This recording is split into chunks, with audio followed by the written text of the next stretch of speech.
ხშირია, როდესაც ადამიანს ერი ავიწყდება და მხოლოდ საკუთარ სკამსა და თანამდებობაზე ფიქრობს. ამის შესახებ სრულიად საქართველოს კათოლიკოს პატრიარქმა საკვირაო ქადაგებისაზე ბრძანა.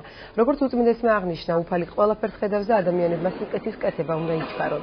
სამების საკათედრო ტაძარში შეკრებილებს ილია მეორემ კიდევ ერთხელ შეახსენა, რამდენად მნიშვნელოვანია სულიერი სიმტკიცე და რწმენა თითოეული ქართველისათვის.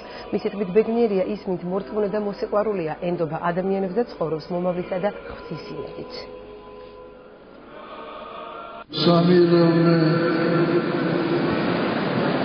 ახუჭებს ადამიანს, ღვთის ადამიანს. ეს არის დიდება, დიდი თანამდებობა, ეს არის სიმდიდრე და სილამაზე. ხშირი შემთხვევა, როცა ავიწყდება ადამიანს ერი თავისი და ფიქრობს თავის სკამზე, თავის თანამდებობაზე.